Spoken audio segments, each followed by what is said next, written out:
that there's another bonus in there, $1 million, but it's harder to get. So I don't know what the exact bonus structure is, but it basically sounds like 3 of the 4 million bonuses he's going to get. There's another $1 million that's harder to get. And I think it's based on playing time. So it'll come down to how much he plays. And I was just told it's harder to get. So let me correct that. It's not 1 + 3, it's 1 + 4. And I wanted to correct that right here, because I only found out about it just before we actually taped this part of the podcast. Those first 2 forward lines look great, Kyle. Phenomenal. For sure. Especially with Landeskog. Like, that was one of the best stories of the season, that not only did Landeskog come back, but he looks like he's going to be a player. Taking out Coyle and Wood, and as we talked about with Columbus, it sounded like if you wanted to get Coyle, you had to take Wood. Wood needed a fresh start. It just didn't work out, and Colorado tied those two together. So they created cap room, but as you said, they opened up some spots on the 3rd and 4th line. I would just expect that the Avalanche are going to keep looking. They have some flexibility. Like, they've really been in a difficult cap situation for a lot of the past couple years, while Landeskog was battling his injury and his recovery, and Nichushkin was having his concerns. They had no flexibility. So I don't think that the Avalanche are disappointed with the fact that they finally have a little bit of salary cap flexibility, and I think they'll save that to see when they find the optimum place to use it. The thing about Burns too is that I think that guy's still got a lot to give. In Carolina, it's not like they didn't want to keep him. It's just that they told him his role was going to decrease. And I've seen this before, where players are like, well, even if they're being told the truth by their team, they've got such pride, sometimes they'd rather go somewhere else and take a lesser role than the place where they already are. And that obviously happened to Burns here. I think he'll be very good there. I mean, they've got Makar ahead of them. They've got Manson on that side too. So we'll see. But Burns, I still think he's got a lot to give. I just think that Carolina told them the role wasn't going to be the same there. Like, I think Colorado's really good. It'll be interesting to see Necas. Full season there. Looked great initially there.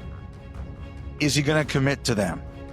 And if the answer is no, what is Colorado going to do about that? That's going to be one of the interesting questions throughout the year. So those are the 2 things I'm looking at with the Avalanche. What is Necas' long-term future? And what is Colorado with cap room for the first time in a long time without injury and roster concerns? How are they going to deal with it? I still think this is a really good team. And write them off at your own peril.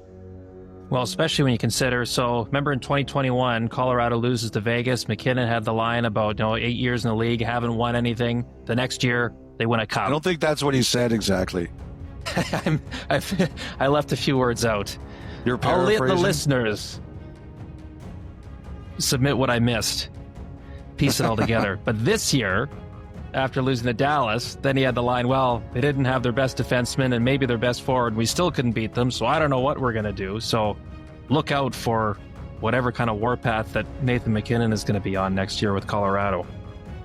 And also, don't forget that Makar can sign an extension next summer, and who knows what that's going to look like. I think they took a shot at Ehlers, but obviously they didn't get him. By the way, some of these performance bonuses that we're seeing handed out over the last little week, Elliot, it's like lucky at the card table. Yeah. Got to get them, though. Chip there. Yeah. You got to get them. All right, the Dallas Stars. got a lot of their own business done over the last week, including the hiring of their new head coach, Glenn Gulletson. You had thrown that name out there pretty early on in the process. Second tour of duty back in Big D. There's still the question of Jason Robertson, who is eligible for an extension. We talked about him a lot. You said they're going to try to sign him. To your knowledge, where do things stand right now? I think this one purely comes down to the number. I think the Dallas Stars think very highly of Jason Robertson, especially as a person. I think that Robertson thinks highly of the Stars. I just think it comes down to the number. Other thing to remember here is Dallas has some flexibility in the sense that he's not, even though he's got 1 year left under his contract, he's not unrestricted for 2 years. Like, there is a restricted arbitration year. So in theory, they could just sit there and say, we could have him for 2 more years at this year's number 7.75 and next year's our number if they really wanted to do that. I just think it comes down to the number. I think Dallas has an area they don't want to go over, and the question is, does Robertson, want to go over that? I can't imagine they want to go over Rantanen, which is 12. And so, we'll see. People, the thing you have to remember here is people want to play in Dallas. So if Robertson wants to stay there, and I have no reason to believe he wants to leave, then you tend to find ways here, right? So that's the way I always look at it. I just think Dallas has a limit they're not willing to go by. I wasn't expecting Dallas to be busy. Duchesne wanted to stay. It got done. Ben wanted to stay. It got done. And you forget he had 50 points in the regular season last year. Granlund signed for 3 times 7. I think his ask for Dallas was just under that. I think they would have loved to have kept him, but they just couldn't do it. I heard they had no interest in moving Lyubushkin. They felt that he was a good depth player for them. I believe they felt there was a market for Dumba, and we'll see where that goes. There is another extension they can do, and that's Thomas Harley. We keep focusing on Robertson, and someone said to me, you're forgetting a guy there. And that's a guy who looked pretty good on the Four Nations team, and you assume will be on the Olympic team, on Harley. So it's not just Robertson that's going to be a trick for them to fill. It's going to be Harley too. So I'm not surprised that this was not a busy offseason for Dallas. Look, they know Radek Faksa. They brought him back. They kept Blackwell. Now it's negotiating time. It's Robertson and it's Harley, and those are their 2 biggest off-season things. Gulletson, the thing about Gulletson is I always remember Ron Lancaster. Ron Lancaster was a great player in the CFL.